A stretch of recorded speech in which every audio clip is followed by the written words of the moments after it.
teacher na ehersisyo. So, ang gagawin nyo is susundin nyo lamang ang nasa video. Maliwanag ba? Yes. Okay. Okay.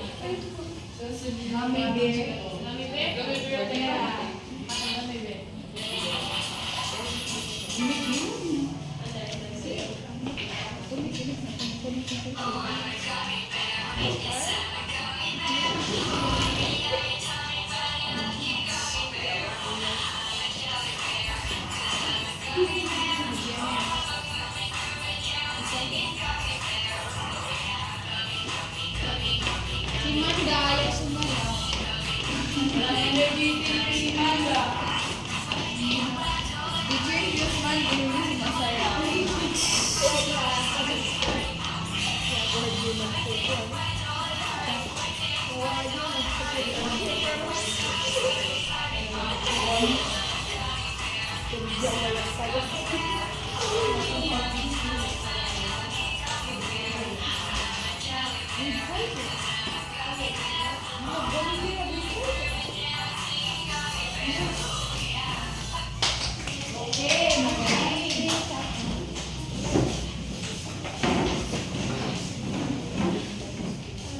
Ngayon, class, dahil mas nainganyo kayong makinig, no? Kasi mukhang nagising na kayong lahat, pulutin nyo ang mga basura na sa ilalim ng inyong upuan at itapon ito sa tamang lalagyan. Tapos, ayusin nyo ang inyong mga upuan. Attendance. Ngayon, class, di ba may ibinigay akong takdang aralin? Pakinggan mo sa unahan, walang tatayo. Okay. So, mag-a-attendance muna si teacher. Kapag tinawag ko ang inyong mga pangalan, sabihin niyo kung ano ang paborito niyong bayani. Nagkakaintindihan ba tayo? Minor? Hindi ko marinig. Minor? Barakal? Mansur?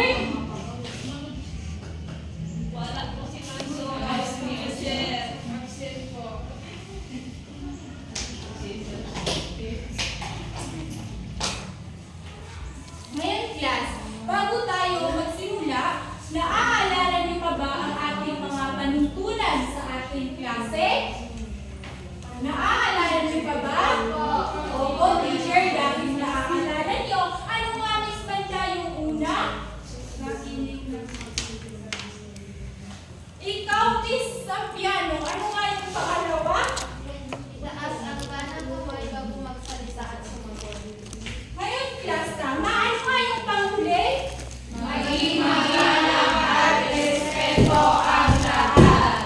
Mabuti naman at natatandaan niyo pa. Ngayon, class, naaalala niyo pa ba yung ating tinalakay kahapon?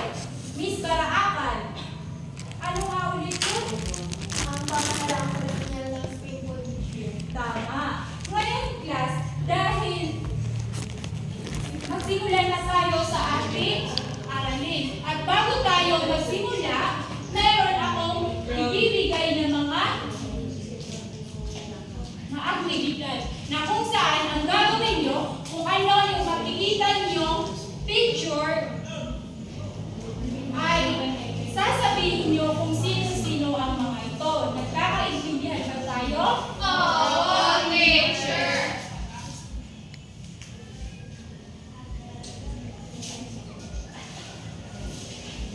Okay, Miss Manda, ano nga yung una? Si Josie ba, class? Yung pangalawa, Miss Minor. Hayla. Yung pangatlo.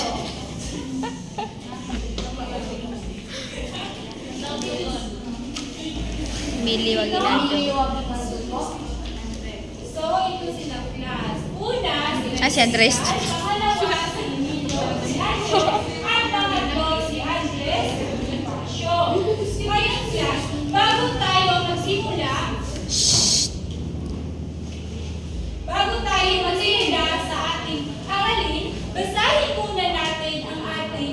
layunin sa araw ito.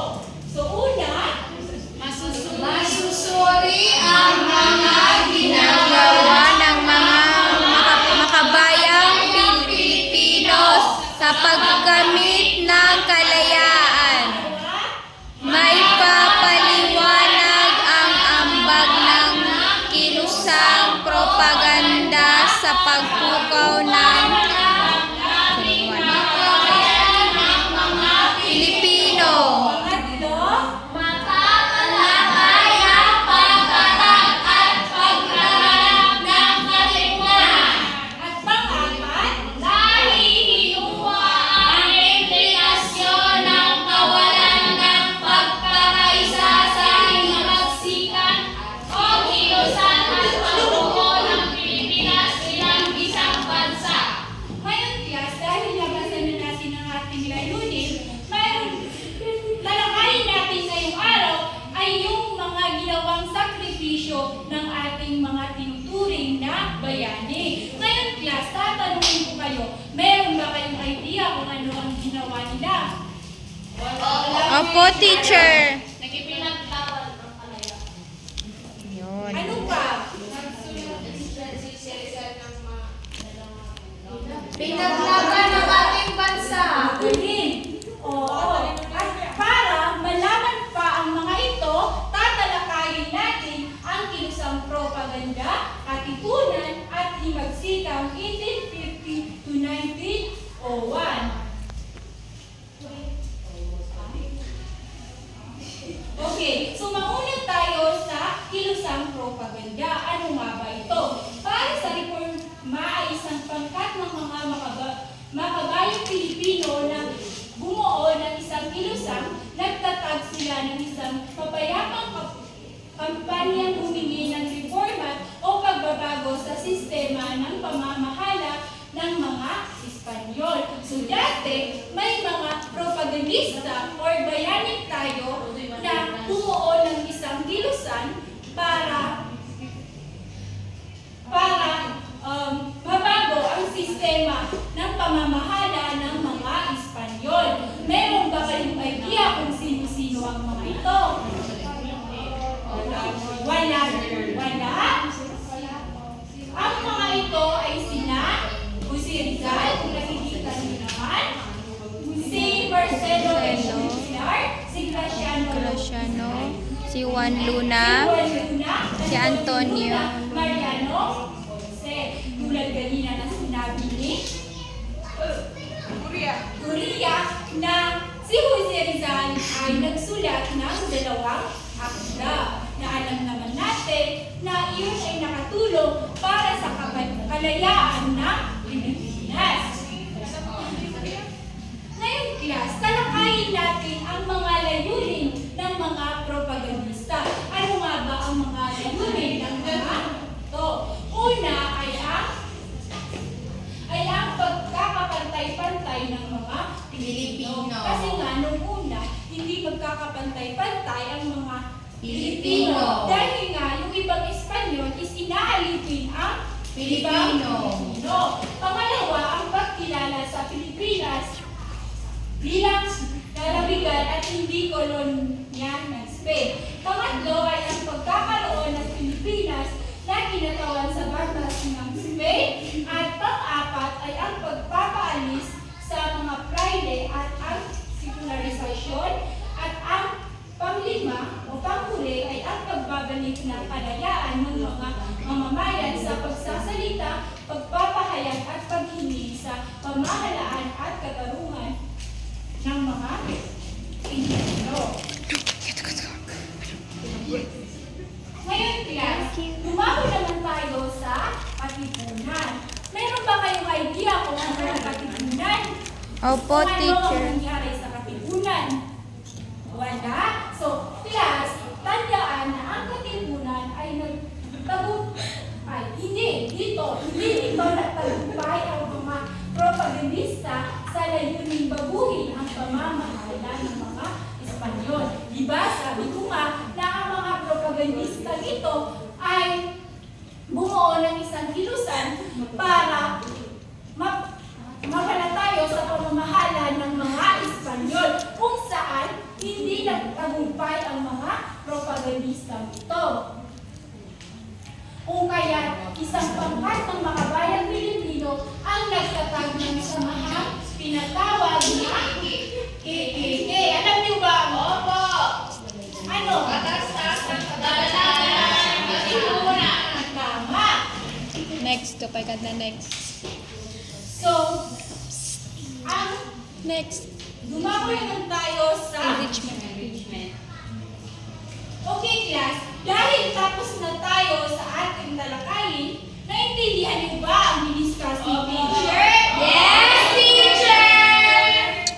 Okay, so pumunta tayo sa ating, kumuha kayo ng papel at isulat ang ating pagsusundin.